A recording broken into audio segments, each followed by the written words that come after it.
শেখ হাসিনার শাসনামলে বিপুল সম্পদের মালিক হয়েছেন পাবনা জেলা আওয়ামী লীগের সদস্য সাবেক স্বরাষ্ট্র প্রতিমন্ত্রী টুকুর এপিএস আনিসুজ্জামান দোলন ও তার পরিবারের সদস্যরা।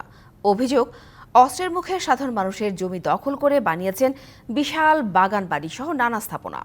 সরকারের পতনের পর নিজেদের জমি ফিরে পেতে জেলা প্রশাসকের কাছে লিখিত অভিযোগ করেছেন ভুক্তভোগীরা। পাবনা সদরের হেমায়েতপুরের চরঘোষপুর গ্রামের বাসিন্দা সোরাপ আলী 2008 সালে আওয়ামী লীগ সরকার ক্ষমতায় আসার পর সোরাপ আলীর 2.5 বিঘা জমির ওপর নজর পড়ে সাবেক স্বরাষ্ট্র প্রতিমন্ত্রী টুকুর এপিএস আনিসুজ্জামান দোলনের বড় ভাই হেলালের। পরে হেলাল ভয়ভীতি দেখিয়ে সেই জমি দখলে নেয় বলে অভিযোগ সোরাপ আলীর। এইরকম করে হুমকি টুমকিতে আমার ভোট থেকে খেদা দিলে আমার যে ছেলেটা ছিল সে ছেলেটা ওই ভোট সুখে মারাই গেছে। শুধু সোরাপ আলী নয়, একই কায়দায় ওই এলাকায় প্রায় 60 বিঘা জমি দখলের অভিযোগ রয়েছে দোলন ও তার ভাইয়ের বিরুদ্ধে। প্রভাব খাটিয়ে নয়তো অস্ত্রের মুখে জিম্মি করে দখল করা হয়েছে জমি। আবাদি জমি হারিয়ে নিঃস্ব হয়েছে অনেকেই। জমি ফিরে পেতে জেলা প্রশাসকের কাছে লিখিত আবেদন জানিয়েছে ভুক্তভোগীরা।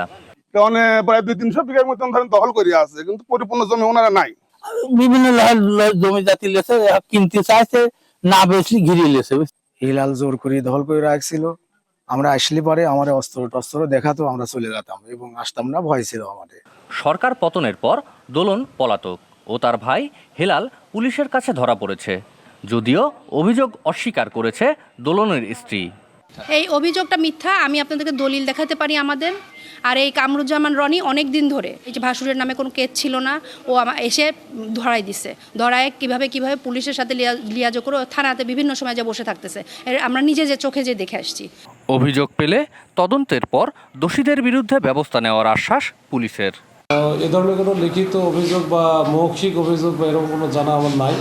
তবে লিখিত অভিযোগ পেলে এটা যথাযথ তদন্ত করে বা ইনকোয়ারি করে আমরা ব্যবস্থা নেব। জমি ফেরত পাওয়ার পাশাপাশি দোষীদের শাস্তির দাবি ভুক্তভোগীদের। Partha Hasan, DBC news, Pabna.